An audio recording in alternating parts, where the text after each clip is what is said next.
네, 저는 통계청 공간정보서비스과 오승찬이라고 하고요. 원래는 저희 과에서 통계 지리정보 서비스라는 그런 시스템을 개발하고 있었습니다. 그러던 와중에 활용 사례 중에 하나로 살고 싶은 우리 동네라는 서비스를 제가 2년 전부터 기획, 개발에 참여하게 되었습니다. 네, 저희 살고 싶은 우리 동네 서비스는 지도 위에서 통계청의 통계 정보와 공공 데이터 등을 다양하게 융합하여 볼 수 있는 통계 지리정보 서비스의 활용 사례로 개발되었습니다. 국민 생활과 좀 친숙하지만 쉽게 결정을 내리기에는 조금 어려운 부분이 있었던 이사라는 주제를 가지고 통계와 GIS로 결합하여 보여주고 각 부처에 산재되어 있는 좀 주거지와 관련된 다양한 지표들을 모아서 보면은 국민 의사결정에 도움이 될 수 있겠다라는 생각이 들어서 저희 서비스를 만들게 되었고요.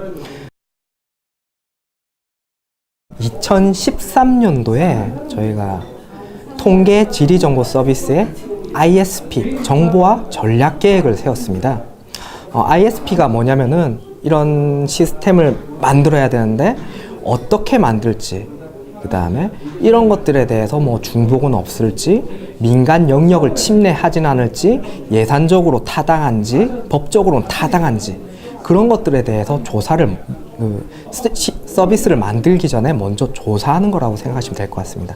그렇게 기획을 하던 와중에 뭐 주거지 분석에 대한 이사를 통한 주거지 분석, 그리고 각각의 사용자들이 하나의 맵을 만드는 커뮤니티 맵이라든지 뭐 그런 다양한 기획이 있었습니다. 그래서 그때 기획된 부분을 토대로 2014년부터 지금까지 추진 중에 있습니다. 통계청의 자료에서 가장 큰 게 인구와 가구, 사업체가 되겠습니다. 그런 인구 정보를 전국의 모든 인구 정보, 전국의 모든 사업체 정보가 있기 때문에 여기 어떤 병원이 있고 여기는 10대가 많이 살고 40대가 많이 살고 이런 부분을 잘 알고 있었기 때문에 그런 주거지 분석에 대한 케이스를 먼저 뽑아냈었고요. 그런데 이 주거지 분석에 대해서는 저희 통계청 정보만으로는 조금은 부족한 서비스가 됩니다.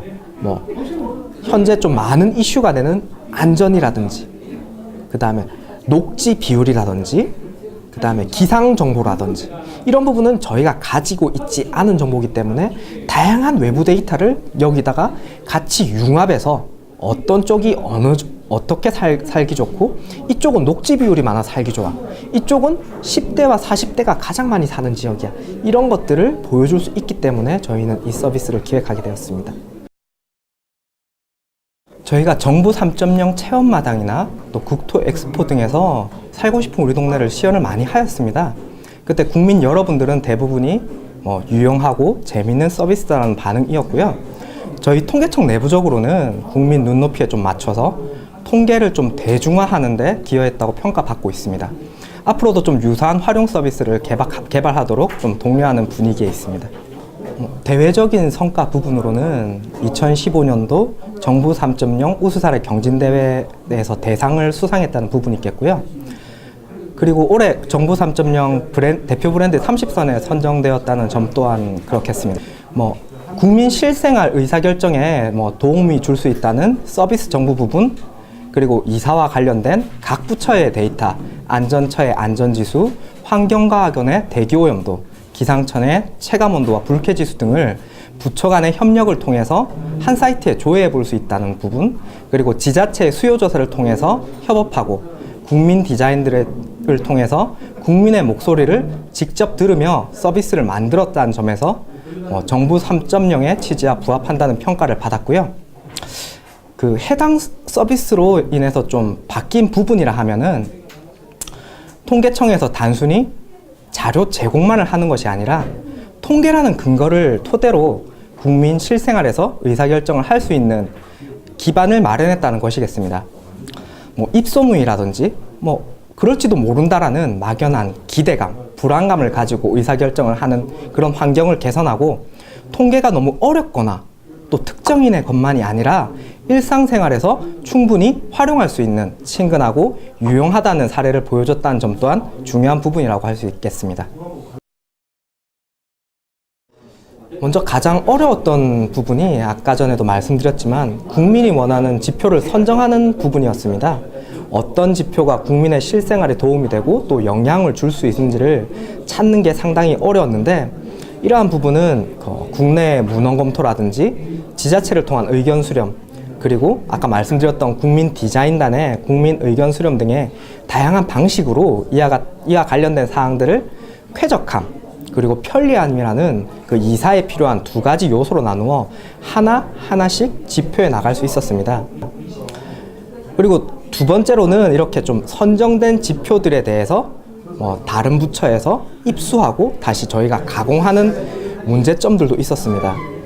국민이 원하는 지표들은 저희 통계청만이 가진 자료로만 만들 수가 없는 것들이었죠. 각 부처와 협업을 통하여 부처 간에 산재된 주거지와 관련된 자료들을 가져와야만 했고, 또 그렇게 가져온 자료들을 가공하는 문제도 있었으며, 또한 저희가 가진 기술적인 문제들도 있었습니다. 예를 들어서 각 부처의 형식이나 표현 방법들이 조금씩 다 다른 점, 그리고 저희는 GIS를 통하기 때문에 각 부처의 경계들이 조금 달랐던 점도 있었고요. 그리고 GIS상의 기술 문제 등이 그러한 것들이었습니다. 행정 경계가 조금 달랐던 부분은 저희가 그거를 다른 부분으로 좀 고치고 수정을 하면서 저희 GIS 기술적으로 활용을 할 수가 있었고요. 그리고 관측 지점으로 나오는 부분은 저희가 따로 데이터를 다시 만들고 그쪽과 협의해서 이쪽 부분 어디까지, 이쪽 부분 어디까지, 그런 과정을 통해서 저희가 데이터를 다시 받을 수 있었습니다. 그리고 전국 데이터가 아니라 일부 지역에만 있었던 그런 부분들도 있었는데요. 그런 부분들은 일부 지역에 어쩔 수 없이 데이터가 다른 지역엔 없는 거기 때문에 일부 지역에 있는 데이터를 활용할 수밖에 없었습니다. 먼저 1년 사이에 저희가 개선된 부분은 먼저 지표를 추가, 확대한 부분이라고 볼 수 있습니다. 처음 저희가 서비스가 만들어질 때는 27종의 지표를 현재는 33종까지 확대하였습니다. 특히 통계청에서 5년마다 이루어지던 인구주택 총조사가 등록 자료에 기반하여 매년 등록 센서스로 실시됨에 따라서 예전보다는 시의성을 확보할 수 있었습니다. 또한 사용자의 편의성도 개선하였는데요. 사용자가 선택할 지표가 너무 많아지다 보니까 저희 서비스에서 처음 사용하시는 분들은 어떤 지표를 어떻게 선택해야 될지 잘 모르던 경우도 많았습니다. 그런 경우를 대비해서 1인 가구, 육아를 하는 신혼부부, 실버 세대 등에 대한 라이프 스타일별로 추천 지표를 미리 만들어 놓았습니다. 그래서 더욱 손쉽게 검색할 수 있도록 처음 오는 사용자라도 할 수 있도록 저희가 개선하였고요. 향후 발전 방향으로는 앞서 말씀드렸지만은 앞으로 좀 정부 3.0의 분위기가 다른 부처의 데이터를 주고 받는 그런 분위기가 더욱 확산된다면은 다양한 자료를 바탕으로 더 좋은 서비스를 제공할 수 있으리라 생각됩니다. 통계청에서도 앞으로 지속적으로 주거지 선정에 대해 지표를 계속적으로 발굴해 갈 예정입니다. 지표의 시의성과 정확성을 높여서 좀 더 좋은 서비스로 만들어 갈 예정이고요. 지역 추천에 그치지 않고 내가 살고 있는 지역에 대한 이해도를 높이는데 많은 도움이 되는 서비스를 만들어 가겠습니다.